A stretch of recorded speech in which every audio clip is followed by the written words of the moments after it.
كي ندعو إلى الله لننشر الخير في الكون الذي حار ونرسل العطر من روض الهدى الزاهي. تو المختصر بہت مختصر عرض کروں گا شارٹ پر. امام یعقوبی فرماتے ہیں دو دوست تھے، آپس میں محبت تھی، پیار تھا، الفت تھی، لیکن اتنی گہری دوستی کہ ایک سے دوسرے کا راز پوشیدہ نہ تھا. ایک دوست کی کیفیت اور پوزیشن یہ تھی کہ وہ اپنے ہاتھ کو آگ کے اندر ڈال دیتا تو آگ اس کے ہاتھ پہ اثر نہیں کرتی، آگ کا کوئی اثر اس کے ہاتھ پہ نہیں ہوتا. دوست نے پوچھ لیا یار یہ بتا تو آگ کے اندر جلتے ہوئے انگاروں میں ہاتھ ڈال لیتا ہے لیکن آگ تیرے ہاتھ پہ اثر کیوں نہیں کرتی، وجہ کیا ہے؟ دوست نے کہا یار بڑی طویل داستان ہے، پھر کبھی سنائیں گے. اس نے کہا نہیں، یہ کیا دوستی ہے کہ دوست بھی بناتا ہے راز بھی چھپاتا ہے.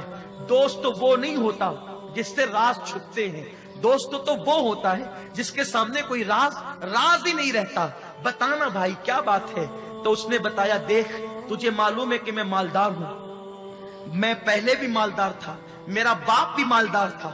ہوا یہ کہ میں نے جوانی کی دہلیز پہ قدم رکھا اور میں خوبصورت بھی، اللہ نے مجھے حسن بھی دیا، جوانی بھی، طاقت و قوت سب دی. تو پھر ہوا یوں کہ ایک رات ایک شب میں گرمی کے موسم میں اپنی ٹیرس پر اپنے بالا خانے پر ٹہلنے کے لیے رات کو گیا تھا. تو میں نے کیا دیکھا کہ میرے سامنے والے گھر میں اس کے ٹیرس پر اس کے بالا خانے پر ایک خوبصورت لڑکی ٹہل رہی ہے. اس کا چہرہ چاند میں ایسا چمکتا نظر آیا کہ میں دل دے بیٹھا، اس سے پیار ہو گیا. میں نے اس کو کہا اے لڑکی میں تیرے قدموں میں دولت کا انبار لگا دوں گا، بس میں جو چاہتا ہوں تو کر لے. لڑکی نے میری ایک نہ سنی. دن گزرتے گئے، رات گزرتی گئی، زندگی تمام ہوتی گئی. حالانکہ یہ ہوا کہ میں نے کوئی دن کسر نہ چھوڑی، کوئی رات کسر نہ چھوڑی. میں ملنے کی کوشش کرتا، دولت کی لالچ دیتا، مال کی لالچ دیتا، ہر چیز کی میں نے لالچ دی، لیکن وہ لڑکی تس سے مس نہ ہوئی. اس نے میری ایک نہ سنی، اس لیے کہ وہ بیٹی کی پرورش مصطفیٰ کریم صلی اللہ علیہ وسلم کی تعلیمات کے سائے میں ہوئی تھی. وہ پاکیزہ ماحول تھا اس کے گھر کا. یہ ہوا کہ چند دنوں کے بعد اس کی شادی ہو گئی کسی گھرانے میں. اتفاق سے اس لڑکی کی شادی ایک غریب اور مزدور گھرانے میں ہوئی. اور پھر یہ ہوا کہ اللہ اکبر وہ ماں بھی بن گئی، بلکہ اس کے 3 بچے ہو گئے. ایک وقت وہ آیا کہ ہمارے علاقے میں قحط سالی چھا گئی، قحط کا زمانہ آ گیا. اور جب قحط کا زمانہ آیا تو پھر میرے باپ نے مجھ سے کہا بیٹے اس وقت غریب بیچارے بھوکے مر رہے ہیں، غریب بے چین اور بے قرار ہے، ایک کام کر کہ تو یہ اناج جو ہے وہ غریبوں میں تقسیم کر، کھانے پینے کی چیزیں غریبوں کے حوالے کر تاکہ ان کو پریشانیوں سے نجات ملے، انہیں تکلیفوں سے نجات ملے. کہتا ہے وہ جوان اے بھائی میں بیٹھا ہوا تھا اور لوگوں کو اناج اور کھانے پینے کی اشیاء تقسیم کر رہا تھا. ایسے میں اس قطار میں میں نے دیکھا کہ جسے میں چاہتا تھا وہ بھی قطار میں کھڑی تھی. میں نے دیکھ کر اس لڑکی کے خط و خال سے پہچان لیا یہ کون ہے. میں نے اس کے کھڑے رہنے کے انداز سے جان لیا یہ کون ہے. تو میں نے اپنے نوکروں سے کہا جلدی جلدی تم دوسروں کو نپٹا لو میں ابھی آتا ہوں. اور میں نے اشارہ کر کے اس لڑکی کو اپنے قریب بلایا، اپنے کمرے خاص میں بلایا.